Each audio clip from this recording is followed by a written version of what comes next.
বিবাহিত মহিলারা কোন সেই চারটি কাজ করলে যার ফলে মা লক্ষ্মী গৃহ থেকে সারা জীবনের মতো চলে যায়। নমস্কার বন্ধুরা, আজ চলে এসেছি অনেক দিন পরে নতুন একটি ভিডিও নিয়ে। আশা করছি ভিডিওটি আপনারা সম্পূর্ণ দেখবেন, একদমই স্কিপ না করে।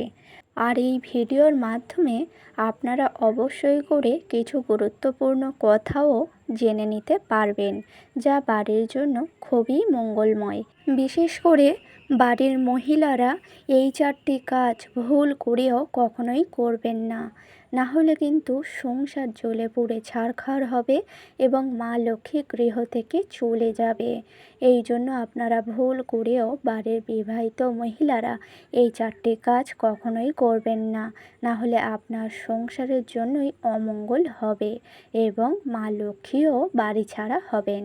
এই জন্য অবশ্যই করে আপনারা এই চারটি কাজ থেকে দূরে থাকবেন, না হলে কিন্তু বাড়ির জন্যই ক্ষতি হবে। হ্যাঁ বন্ধুরা, কিছু নিয়মবিধি হিন্দু শাস্ত্রে রয়েছে, তা কিন্তু মেনে চলা প্রত্যেকেরই উচিত, না হলে আপনাদের বাড়ির জন্যই অমঙ্গল হয়। এই জন্য প্রথমত আপনারা যেই কাজটি করবেন না ভুল করেও, হ্যাঁ বন্ধুরা ঠিকই শুনেছেন, বিবাহিত মহিলারা ভুল করেও আপনারা কিন্তু এই চারটি কাজ কখনোই করবেন না, না হলে আপনার সংসার জ্বলে পুড়ে ছারখার হবে, আপনার স্বামী সন্তানের অমঙ্গল হবে এবং সংসারে আয় উন্নতি কখনোই আসবে না। এই জন্য অবশ্যই করে বিবাহিত মহিলারা ভুল করেও এই চারটি কাজ কখনোই করবেন না, না হলে আপনার সংসারের জন্যই ক্ষতি হবে। তো সর্বপ্রথম যেই কাজটি আপনারা ভুল করেও করবেন না, না হলে মা লক্ষ্মীও গৃহ থেকে চলে যাবে। আর যেই সকল গৃহেতে মা লক্ষ্মী রয়েছেন, সেই সকল গৃহেতে যদি এই চারটি ভুল কাজ করা হয়, তাহলে অবশ্যই করে মা লক্ষ্মী গৃহ থেকে সারা জীবনের মতো চলে যাবে। এই জন্য ভুল করেও এই চারটি কাজ কখনোই করবেন না। সর্বপ্রথম যেই কাজটি আপনারা করবেন না, সেটি হচ্ছে বিবাহিত মহিলারা ভুল করেও সন্ধ্যাবেলায় আপনারা কিন্তু বাড়িঘরে ঝাড়ু দেবেন না। এই কাজটি করলে সংসার জ্বলে পুড়ে ছারখার হয়, সংসারের আয় উন্নতি কমে যায় এবং আপনার স্বামীর আয়ু কমে যায় এবং মা লক্ষ্মীও সারা জীবনের মতো বাড়ি থেকে চলে যায় এবং আপনার সংসারে কোনো দিনও অর্থ উন্নতিও ঘটবে না। এই জন্য ভুলেও আপনারা কিন্তু সন্ধ্যাবেলায় কখনোই ঝাড়ু দেবেন না। এবং দ্বিতীয় যেই কাজটি করলে মা লক্ষ্মী রুষ্ট হন এবং গৃহ থেকে চলে যায়, সেটি হচ্ছে অন্ন নষ্ট করা।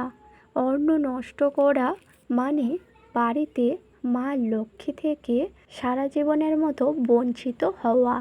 যেই সকল গৃহেতে অন্ন নষ্ট করা হয়, সবসময়ের জন্য প্রত্যেকটা সদস্যই অন্ন নষ্ট করেন, সেই সকল গৃহেতে কিন্তু মা লক্ষ্মী থাকেন না এবং গৃহ থেকে চলে যায়। এই জন্য বাড়িতে ভুল করেও অন্ন কখনোই নষ্ট করবেন না, না হলে মা লক্ষ্মী রুষ্ট হন।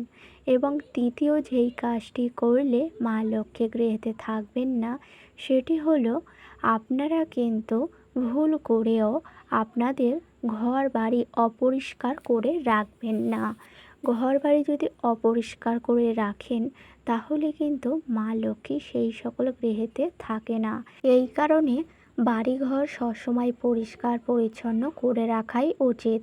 বিশেষ করে বাড়ির সদর দরজা, তুলসী তলা, আপনাদের ঘরের বেডরুম, কিচেন রুম, বিশেষ করে ঠাকুর ঘর অবশ্যই পরিষ্কার পরিচ্ছন্ন করে রাখাই উচিত। আপনাদের বাড়ির সামনে এবং তুলসী তলাতে সবসময় পরিষ্কার করে রাখবেন এবং ঘরের সামনে জল ছিটাবেন। ভুলেও ঘরের ঝাড়ু বাড়ির সদর দরজার সামনে রাখবেন না, না হলে কিন্তু গৃহেতে খুব সহজেই অলক্ষ্মী চলে আসে। আর অলক্ষ্মী গৃহেতে আসা মানে সেই সকল সংসার শেষ হয়ে যায় জ্বলে পুড়ে। এই জন্য অবশ্যই করে বাড়িঘর পরিষ্কার পরিচ্ছন্ন করে রাখবেন এবং সদর দরজা তুলসী তলা সবসময় পরিষ্কার পরিচ্ছন্ন করে রাখবেন। আর যদি ঘরবাড়ি অপরিষ্কার করে রাখেন, সদর দরজার সামনে জুতো ঝাঁটা এগুলি রেখে দেন, তাহলে কিন্তু খুব সহজেই অলক্ষ্মী বাড়িতে চলে আসে, যার কারণে সংসারে কোনো দিন আয় উন্নতি আসে না, অর্থনৈতিক দিক থেকেও উন্নতি ঘটে না। এই জন্য বাড়িঘর সবসময় পরিষ্কার পরিচ্ছন্ন করে রাখবেন। সদর দরজায় সকাল সন্ধ্যা জল ছিটাবেন, যার ফলে মা লক্ষ্মী গৃহেতেই থাকবে এবং আপনার স্বামী সন্তানেরও মঙ্গল হবে।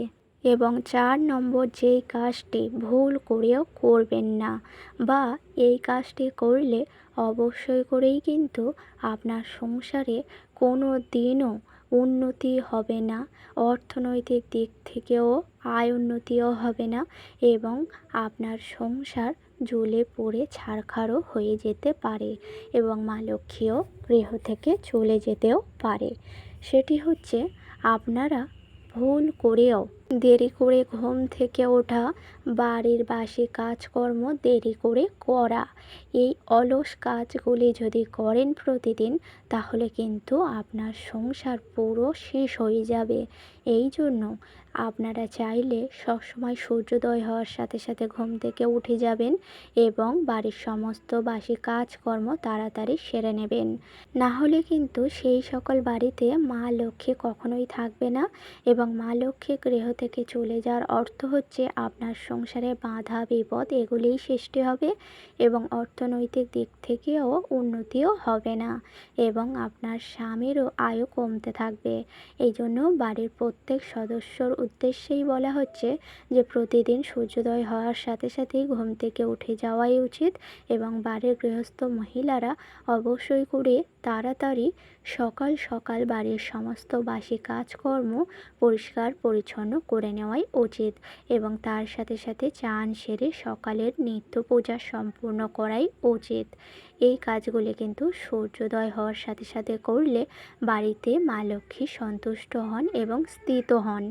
এই জন্য মা লক্ষ্মীকে সন্তুষ্ট করার জন্য এই কাজগুলি আপনারা চাইলে করতে পারেন, যার ফলে সংসারের জন্যই মঙ্গলময় হবে এবং মা লক্ষ্মীও গৃহেতে থাকবে এবং আয় উন্নতিও সংসারে প্রচুর আসবে।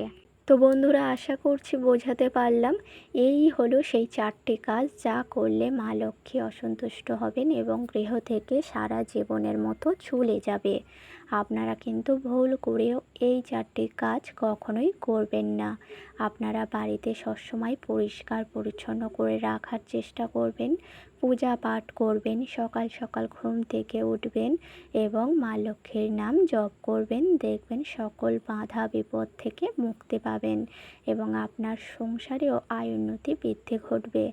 যদি আপনারা বাড়িতে সবসময় পূজা পাঠ করেন এবং বাড়িঘর পরিষ্কার পরিচ্ছন্ন করে রাখেন, মা লক্ষ্মীর পূজা দেন, তাহলে সেই সকল গৃহেতেই উন্নতি হয় এবং অর্থনৈতিক দিক থেকে উন্নতি পাওয়া যায় এবং স্বামীর আয়ুও বৃদ্ধি হয়, সন্তানরাও ভালো থাকে। এই জন্য অবশ্যই করে মা লক্ষ্মীর পূজা বাড়িতে সবসময় করবেন এবং মা লক্ষ্মীর নাম জপ করবেন। দেখবেন সকল বিপদ থেকে মুক্তি পাবেন। তো বন্ধুরা, আজকের ভিডিওটি ছিল এই পর্যন্ত। ভিডিওটি ভালো লাগলে লাইক করবেন, শেয়ার করবেন, কমেন্টে লিখে যাবেন জয় মা লক্ষ্মীর জয় এবং আমার চ্যানেলে নতুন হলে অবশ্যই চ্যানেলটিকে সাবস্ক্রাইব করে পাশে থাকবেন পরের ভিডিও পাওয়ার জন্য। সকলকে জানাই অনেক অনেক ধন্যবাদ। হরে কৃষ্ণ, রাধে রাধে।